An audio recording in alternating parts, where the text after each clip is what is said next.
Bien, muy buenas noches, hermanos y amigos. Es un placer estar en contacto con todos ustedes a través de estas redes de comunicación virtual.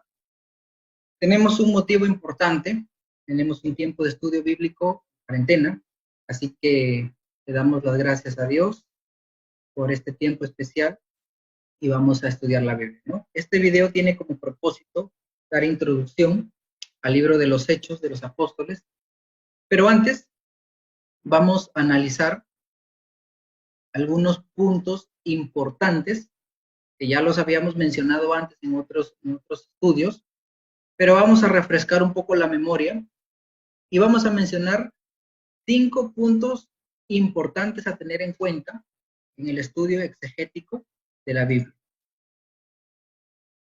Entonces, vamos a ver estos puntos. He creído conveniente refrescar la memoria en 5 puntos. El primer punto dice lo siguiente: cada parte de la Biblia debe ser interpretada a la luz de la Biblia. 2, hay que interpretar cada texto dentro de su contexto histórico. Número 3, hay que interpretar cada texto dentro de su contexto literario. Número 4, hay que tener en cuenta el tipo de lenguaje de cada texto. Y número 5, hay que tener en cuenta la versión original de cada texto. Entonces, vamos a ver. El primer punto dice: cada parte de la Biblia debe ser interpretada a la luz de toda la Biblia. Aunque los 66 libros que componen la Biblia fueron escritos por aproximadamente 40 personas diferentes, en lugares diferentes, a lo largo de milenios entre Moisés y el apóstol Juan, en todo el sentido, solamente existe un solo autor divino de toda la Biblia. Es por ello de que cada parte debe hacer contraste con toda la Biblia. Punto número 2, hay que interpretar cada texto dentro de su contexto histórico. Es decir, cada libro de la Biblia fue escrito por un autor humano en particular, o por más de uno, ¿no? Como en el caso de Salmos y Proverbios. Pero cada escritor tuvo un lugar en particular, un momento de la historia en particular y un propósito en particular.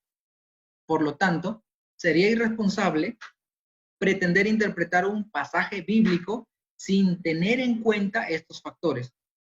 Es por ello que nosotros debemos hacernos las siguientes preguntas: ¿quién escribió esto?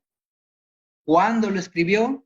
¿Para quién lo escribió? ¿En qué circunstancias lo escribió? ¿Y con qué intención o propósito lo escribió? ¿Y cómo lo deberían entender aquellos oyentes o lectores, ¿no? Es decir, ponernos en los zapatos de la audiencia, ¿no? Punto número 3, hay que interpretar cada texto dentro de su contexto literario. Recuerden la frase, que texto fuera de contexto es un pretexto. Aquí podemos ver que no podemos aislar un texto o un versículo. Siempre debemos mirar hacia adelante y hacia atrás, es decir, analizar los capítulos anteriores y los capítulos posteriores. En el punto número 4, hay que tener en cuenta el tipo de lenguaje de cada texto. Es decir, en la Biblia hay diferentes tipos de lenguaje. Por ejemplo, tenemos lenguajes narrativos, metafóricos, poéticos, proféticos, escatológicos o apocalípticos, etc. Y también existen figuras retóricas de lenguaje como símiles, metáforas, parábolas, alegorías, etcétera, ¿no? Por ejemplo, un símil que encontramos en la Biblia está en Jeremías 23, 29. Dice: no es mi palabra como fuego, declara el Señor, y como un martillo que despedaza la roca. Entonces, esto es una figura retórica. No es que la palabra sea fuego, ni que sea un martillo. Simplemente es una comparación explícita que nos está dando el autor aquí. Otro ejemplo, por ejemplo, vemos en las parábolas, ¿no? El buen samaritano, alegorías como el sembrador y las 4 tierras, etcétera, ¿no? Son algunos ejemplos de los distintos tipos de lenguajes que vamos a encontrar en la Biblia.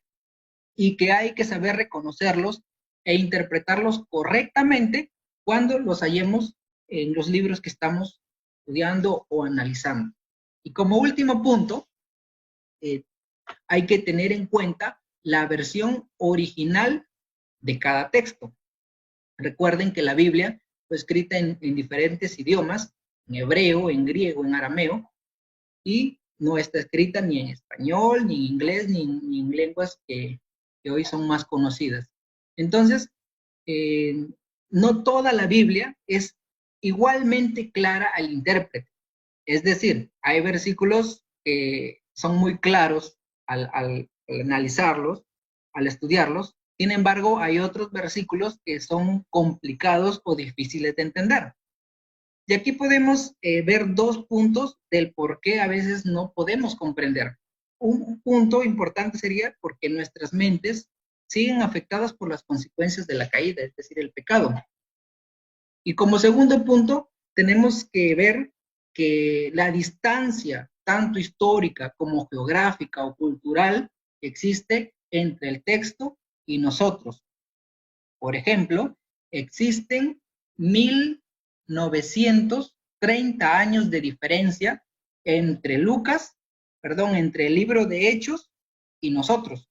Entonces, tenemos que tener en cuenta esa diferencia histórica que existe, ¿no? El mismo apóstol Pedro habló de las cosas difíciles de entender en los escritos y en los escritos de Pablo.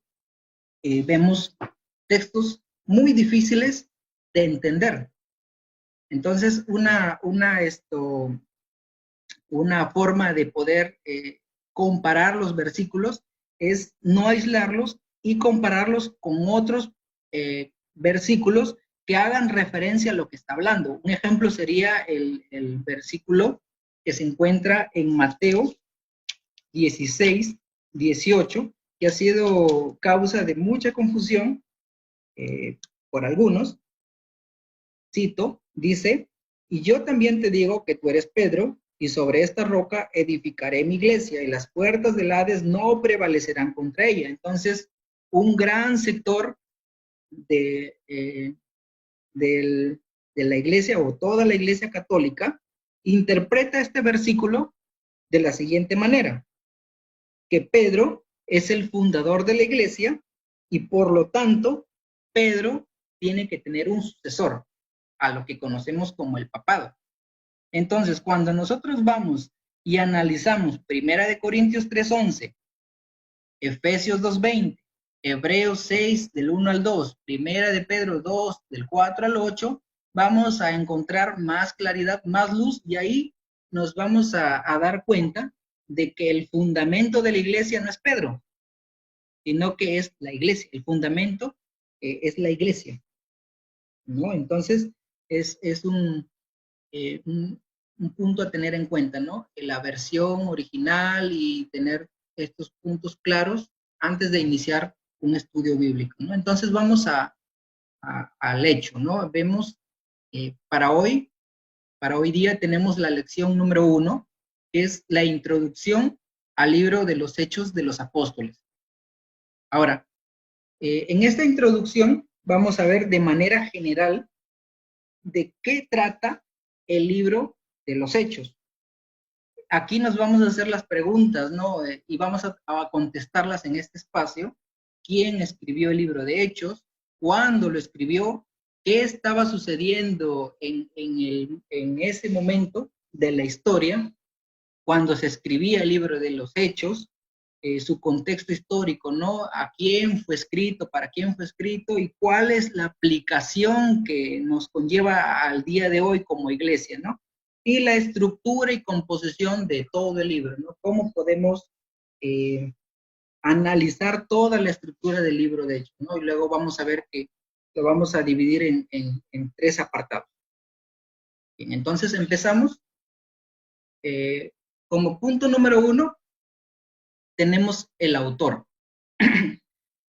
Tradicionalmente se le atribuye a Lucas, pero si usted va al tercer evangelio y va al libro de Hechos, no vamos a encontrar de manera específica que Lucas es el autor. No lo vamos a encontrar.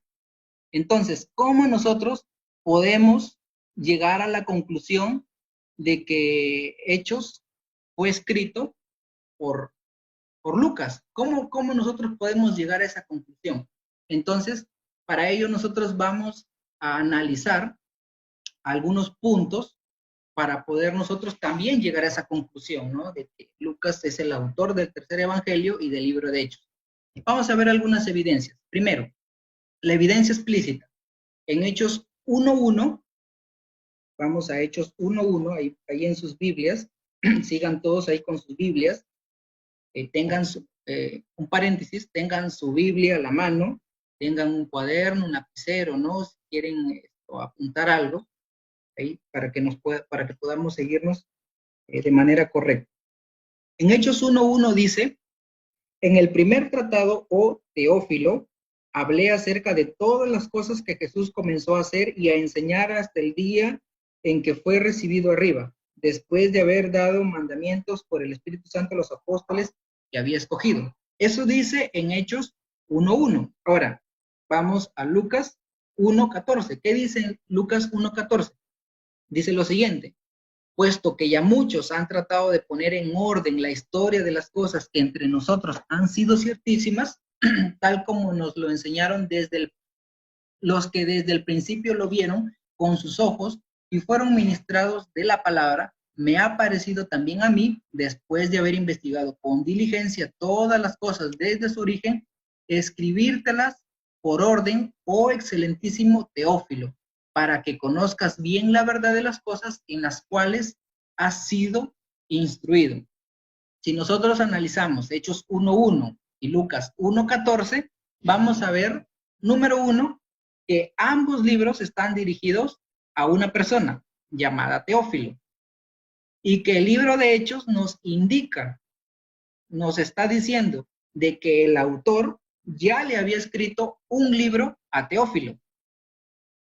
Entonces, podemos concluir que tanto el autor de Hechos como el autor del tercer evangelio es la misma persona, porque está dirigida hacia Teófilo. Eso podemos llegar a una conclusión de manera general. Entonces, estos hechos aportan una fuerte evidencia de que el autor de estos libros, tanto del tercer evangelio como del libro de Hechos, es Lucas, ¿no? Entonces, vamos a ver otro aspecto. La iglesia primitiva. Es importante tener en cuenta lo que creía la iglesia primitiva, los primeros cristianos o los llamados padres de la iglesia. ¿Quiénes eran los padres de la iglesia? ¿Ya? Los discípulos de los apóstoles, ¿no? Los primeros cristianos. Pero antes vamos a ver algunos, antes de entrar con estos personajes, también quiero mencionar dos puntos importantes. Número uno, los hallazgos arqueológicos con respecto a los papiros y a los fragmentos muratorios. De manera general voy a mencionar.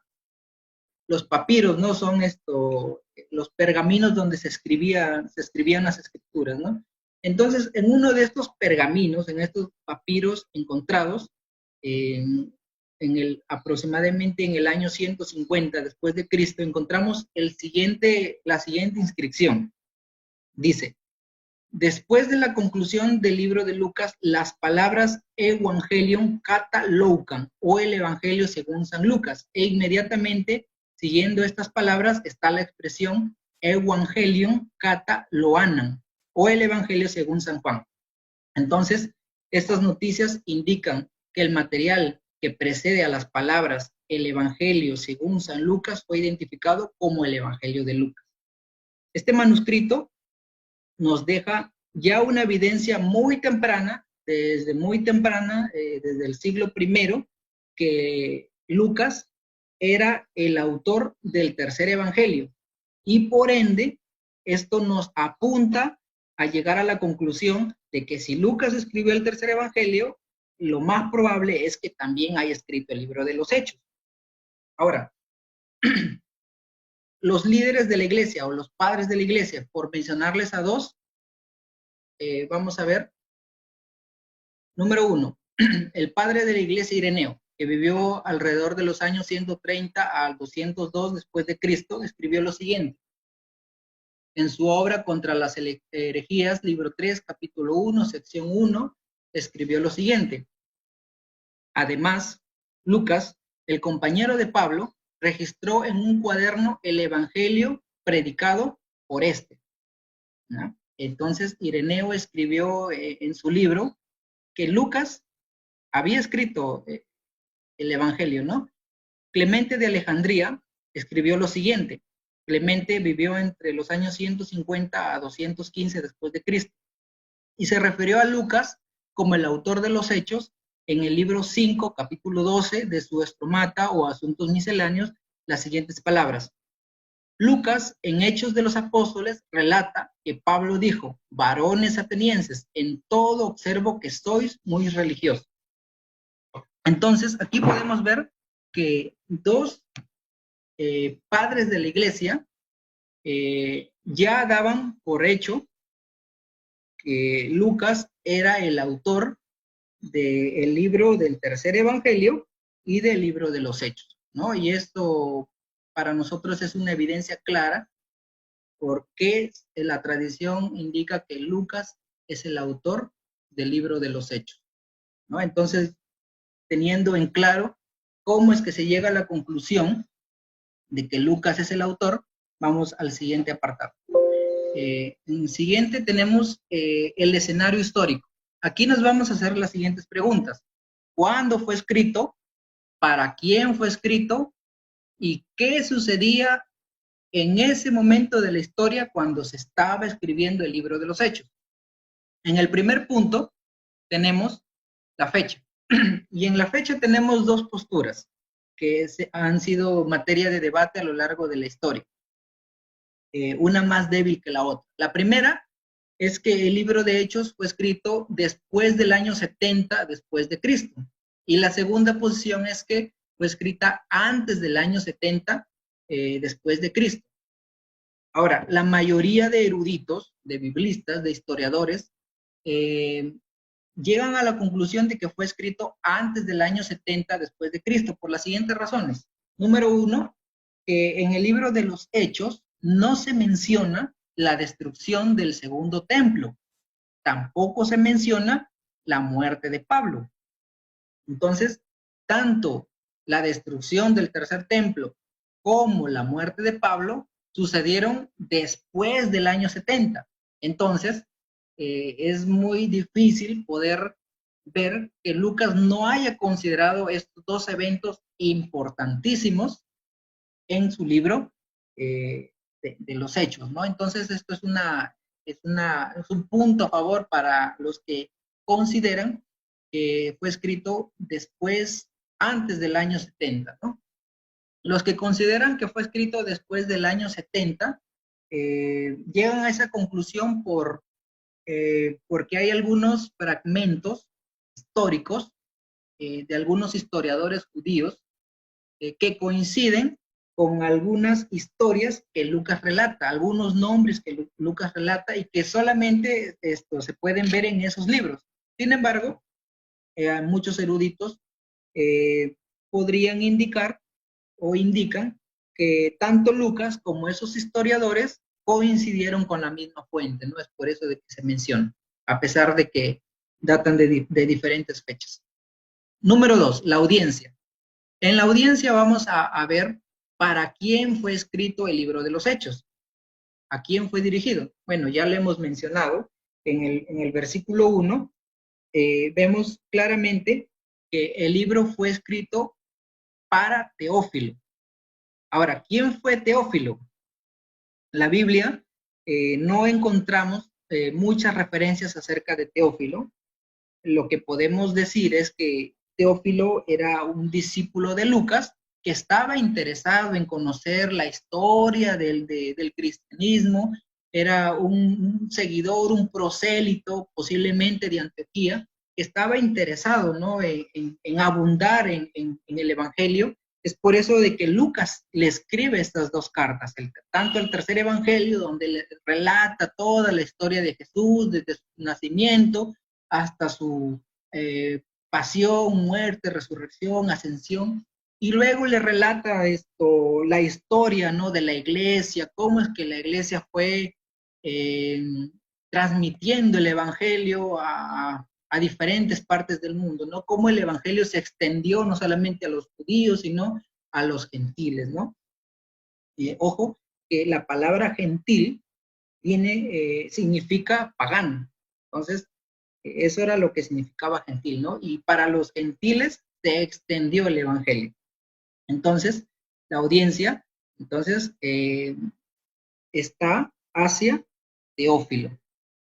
Ahora bien, cuando decimos que la audiencia está dirigida a Teófilo, no quiere decir que nosotros no nos podemos sentir identificados cuando demos lectura al libro de Hechos. Todo lo contrario, debemos sentirnos como autores tácitos ahí y ponernos en los pies de Teófilo y también estar interesados en conocer más y más de la historia del Evangelio, de la historia de Jesucristo, de la historia de la iglesia, cómo es que Dios ha venido tratando con su iglesia, con su pueblo a través de los diferentes tiempos, ¿no? Entonces, esto debe para nosotros significar gran importancia en cuanto a la historia del cristianismo, a la historia de Cristo cuando vino a esta tierra. Como punto número 3, vamos a ver el contexto social. El contexto social lo vamos a ver desde 2 puntos de vista. El primer punto de vista es el contexto romano y el segundo punto de vista es el contexto judío. En el contexto romano vamos a ver lo que significaba Roma en ese tiempo. Roma, como muchos por historia sabemos, era el imperio que gobernaba todo esto, casi todo el mundo, por no decirlo, ¿no? Entonces, el imperio romano no solamente conquistaba, sino que controlaba todo el mundo mediterráneo y había extendido sus dominios hasta la actual Gran Bretaña, el norte de África y partes de Asia. Y en los días de la iglesia primitiva, el imperio aún estaba creciendo, agregaba más y más gente y territorios a sus dominios. Y a medida que crecía, el imperio romano influenciaba profundamente en los aspectos de la sociedad y en los valores característicos según las metas y las creencias del pueblo romano, ¿no? Pero básicamente el imperio romano tenía influencia en el sector político y económico, ¿no? Un dato histórico a tener en cuenta, que el emperador Nerón es el que comenzó a perseguir a la iglesia, ¿no? Y ahí comenzó la gran persecución a la iglesia, ¿no? Existieron muchos emperadores, ¿no?, que comenzaron a perseguir a la iglesia. Inclusive, no se menciona en el libro de los Hechos, pero por historia sabemos que en el año 70 el emperador Vespasiano destruyó el templo en Jerusalén, ¿no? Y se cumplió la palabra de Jesucristo, ¿no?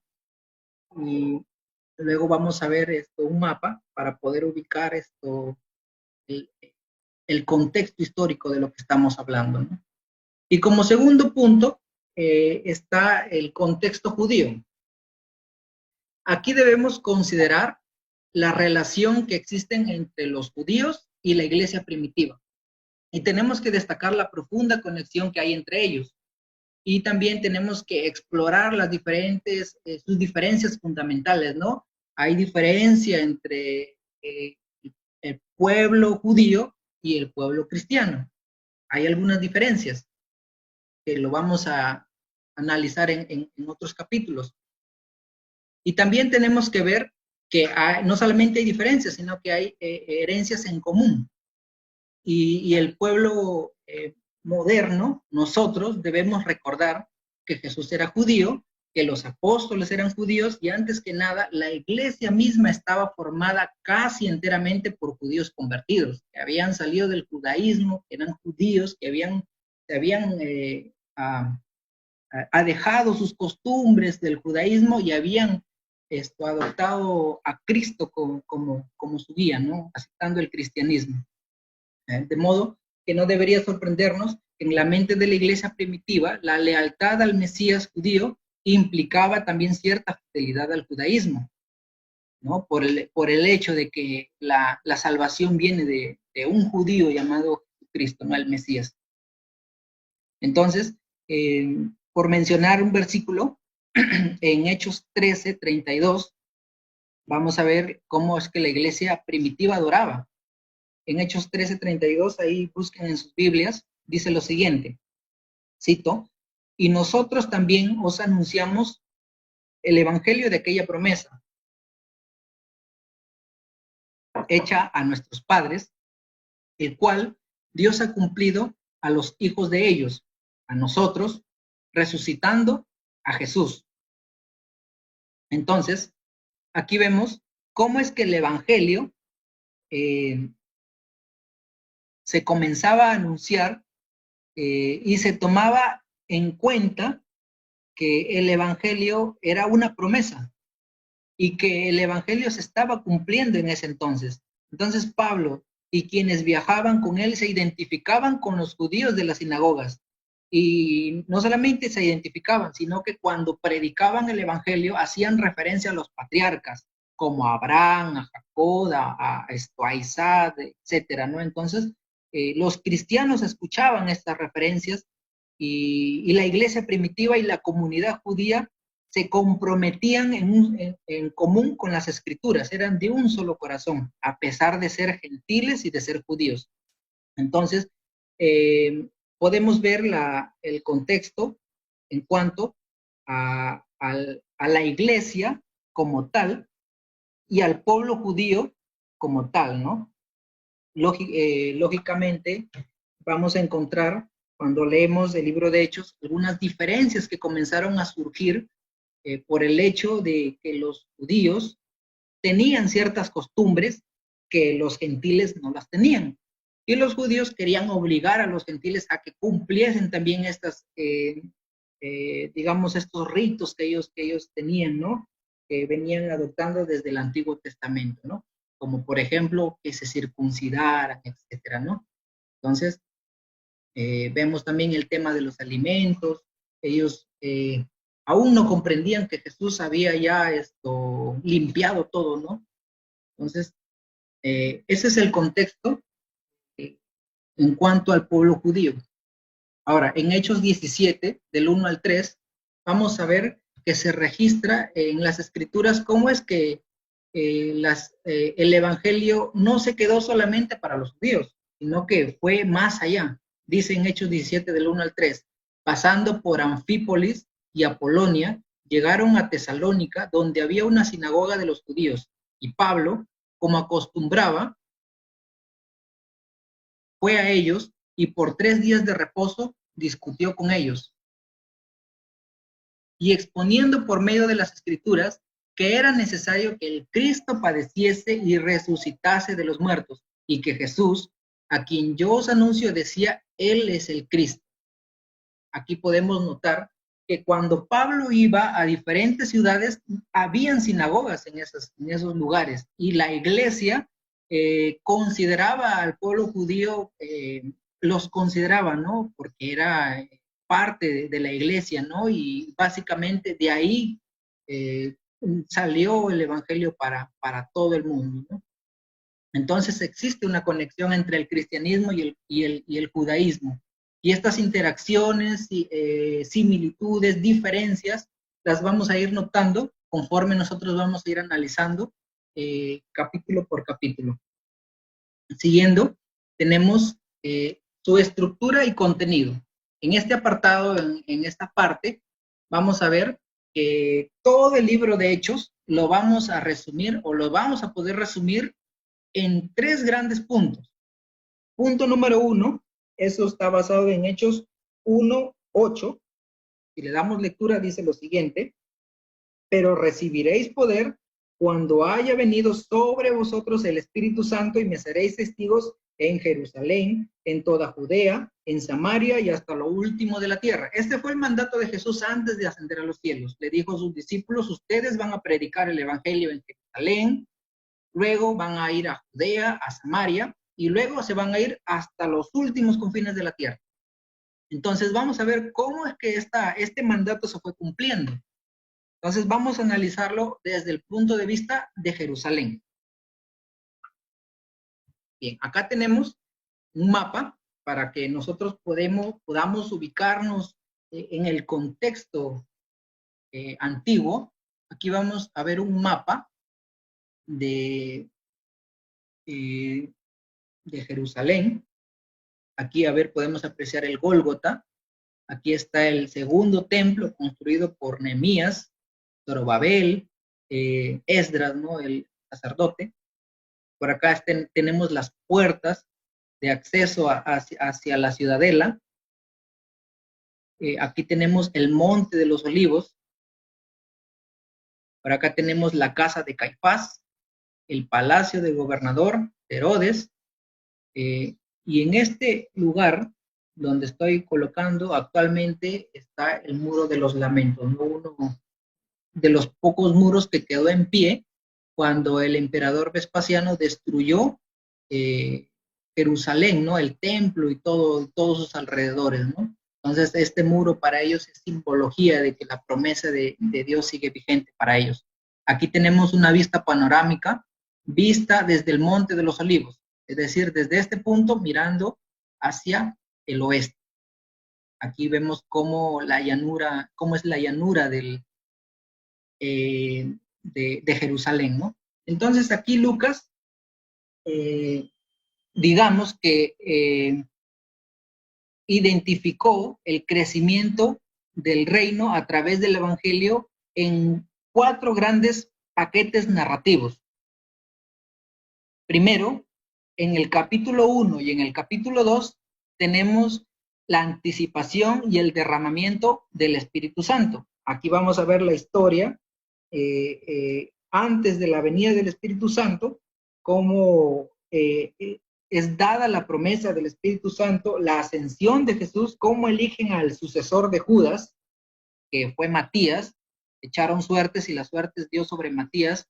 Luego en el siguiente tema vamos a analizar ese capítulo de la elección de Matías como sucesor de Judas, ¿no? Y en el capítulo 2 ya vemos la venida del Espíritu Santo, el derramamiento del Espíritu Santo en Pentecostés, y el primer discurso de Pedro donde se arrepintieron, donde vinieron 3,000 personas se añadieron a la iglesia. En segundo lugar tenemos el sermón de Pedro en el templo y la persecución a causa del sermón de Pedro y haber también sanado a un cojo en el templo La Hermosa, ¿no? De Salomón. Eso está en Hechos 3 y 4. Como tercer paquete narrativo tenemos la historia de Ananías y Zafira y la persecución que le siguió en el capítulo 5, ¿no? Aquí vemos cómo Pedro y Juan son perseguidos a causa de predicar el evangelio, ¿no? Cómo los mismos judíos, los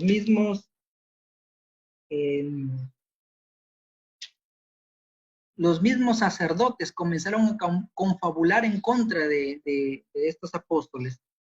En el cuarto apartado tenemos la elección de diáconos y la persecución que le siguió desde Hechos 6 hasta el capítulo 8, ¿no? Aquí vamos a estudiar la elección de los 7 diáconos, cuáles fueron los requisitos, quiénes fueron elegidos y cuál fue el ministerio y la labor, por qué se eligió, ¿no? A estos diáconos, ¿no? A nosotros aquí les conocemos, ¿no? Como ujieres, también los ecónomos, mayordomos, ¿no? Los nombres varían un poco, ¿no? Algunas iglesias todavía mantienen este nombre de diáconos. También vamos a ver el capítulo 7, la defensa y la muerte de Esteban, ¿no? Aquí vamos a ver el primer mártir. la primera persona que murió a causa del evangelio, ¿no? Y en el capítulo 8 vamos a ver ya aquí en escena a Saulo, ¿no? Y lo que representó este personaje para que el evangelio se extienda a los confines de la tierra, ¿no? Aquí vemos a un Saulo entrando en escena, como vemos respirando amenazas contra los cristianos, ¿no? Y vamos aquí a analizar cómo es que él llegó hacia los pies de Cristo y cómo fue la influencia de este personaje, ¿no? El apóstol Pablo, ¿no? Luego vamos a encontrar el segundo punto, que es Judea y Samaria. Les decía al inicio que la estructura de todo el libro de Hechos lo vamos a dividir en 3 partes. Hasta el capítulo 8, inicios del capítulo 8, tenemos la predicación hasta Jerusalén. Y a partir de la segunda parte del capítulo 8 hasta el capítulo 9, vemos la segunda parte, que es la predicación de Judea y Samaria. Entonces, aquí vamos a ver que el evangelio no solamente se concentró en Jerusalén, sino que se extendió hasta Judea y hasta Samaria. Y esto representa básicamente el norte y el sur de la tierra prometida, dada al pueblo de Israel en el Antiguo Testamento, ¿no? Y Jesús mismo ministró en estas regiones, ¿no? Entonces, el enfoque de Lucas en Judea y Samaria también lo podemos dividir en 2 paquetes narrativos o en 2 historias. Número 1 es el ministerio de Felipe. Recordemos la historia de Felipe, ya cuando entremos a estos capítulos vamos a ver el ministerio de Felipe y la conversión de Saulo, ¿no? Cómo es que Saulo llegó a los pies de Cristo. Siguiente punto es hasta los confines de la tierra, hasta lo último de la tierra. Entonces, vamos a ver aquí la estructura y el contenido del libro de Hechos. El mandato de Jesucristo era no solamente en Jerusalén, en Judea y en Samaria, sino que el evangelio se extienda por todo el mundo. Entonces, aquí aquí se describe cómo el evangelio se extiende más allá de las fronteras de la tierra prometida, hasta los confines de la tierra, como se le conocía entonces.